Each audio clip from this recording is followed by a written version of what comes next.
Hi, I welcome you in Module 2.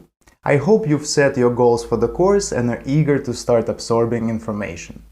In this lesson, we're going to figure out who a truck dispatcher really is and what functions they perform.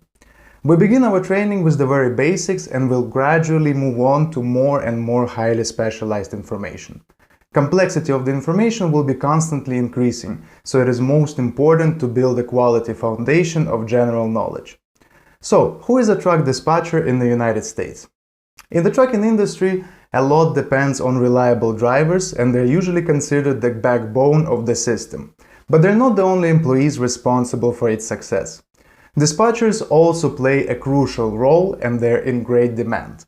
In the classic worldview, a dispatcher's job is to schedule drivers to pick up and deliver freight to customers or suppliers. But in the US, that's just the beginning. In America, most transportation companies operate on a for-hire basis. Accordingly, they don't work on long-term contracts transporting goods for the same client along the same routes, but offer their services for sale and carry those goods with those clients who offer the most profitable deal. These truckers often travel all over the country and are constantly chasing the highest profits. The task of planning the most profitable route and making the most profitable deals with clients and freight brokers falls in the hands of the dispatcher. Therefore, it depends on the dispatcher how much profit the transportation company will make, and if it will make any at all. Do you feel the level of responsibility this job entails? Well, based on the above, we can write down the main areas of responsibility of a truck dispatcher. First, analysis of the freight market and selection of the most profitable routes. As a result of the analysis, a dispatcher must draw up a weekly route plan for all his trucks, taking into account the financial and operational goals of the trucking company. Second, negotiate rates directly with customers and freight brokers. A dispatcher must be able to negotiate price of transportation, bargain, and convince the broker to give the desired cargo to his company. Third, booking of freight and document management. Working with documents is not the main responsibility of the dispatcher. Usually it takes only about 10 to 15% of the overall working time. However, all the documentation should always be double-checked and filled in correctly. Fourth, coordinating drivers and controlling their work schedule. And fifth, accounting and billing for transportation services to customers of the transport company. At this point, we're starting to realize a dispatcher is not actually just a dispatcher. He's the key part of the entire company. What does a typical dispatcher do all day?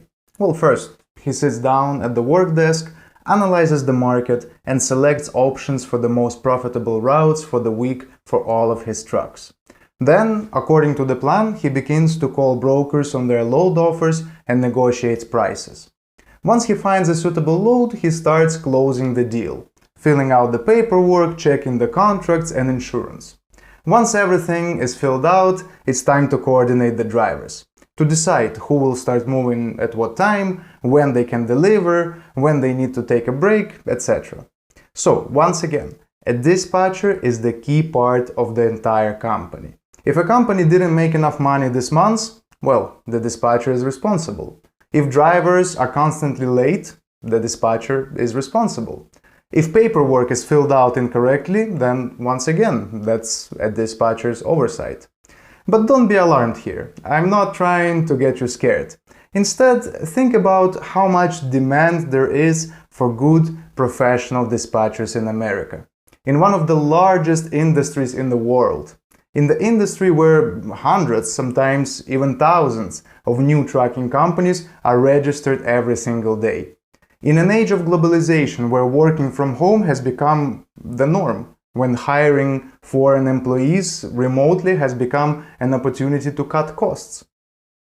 It is now that this profession is in the most demand, and with the expected growth of the market, will be even more in demand in a year, in 5 years, and even in 20 years. Many people ask me before taking the training, they say, Dmitry, you're telling us that the American trucking companies hire dispatchers remotely? Why don't they just hire dispatchers in their own country and in their own city and sit them down in an office? Well, I want to dispel this myth at the very start, so that we can begin to study in peace.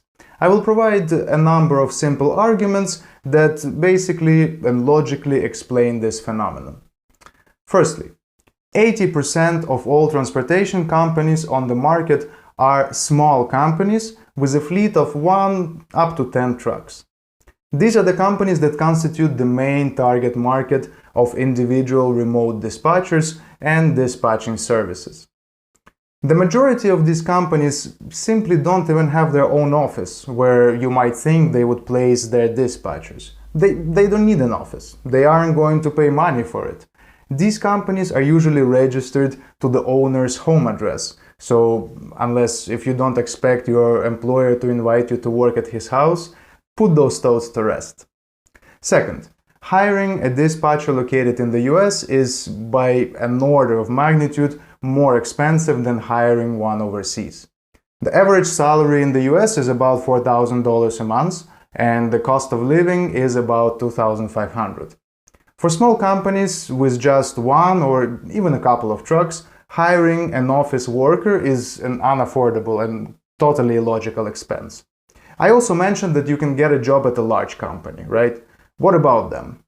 By hiring dispatchers in the US, companies not only spend money on inflated salaries for their citizens, but also pay payroll taxes, which hurt their pockets. Because a large company with a couple of hundred trucks need to have at least, well, a few dozen dispatchers.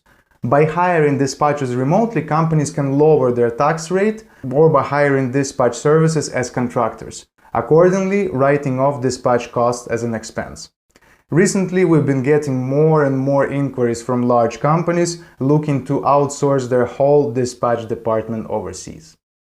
Okay, to summarize, we learned that a dispatcher's job is to analyze the market, find freight, negotiate with brokers, fill out freight documentation, coordinate drivers, take care of invoicing, and keep operating records in order. We also learned that a dispatcher is a critical component of a transportation company. The demand for qualified dispatchers is extremely high, and hiring a remote dispatcher is a winning practice for a transportation company located in the United States. In the next lessons in this module, we will explore the other players in the trucking industry, how they cooperate with each other, and also learn the types of equipment a dispatcher can work with.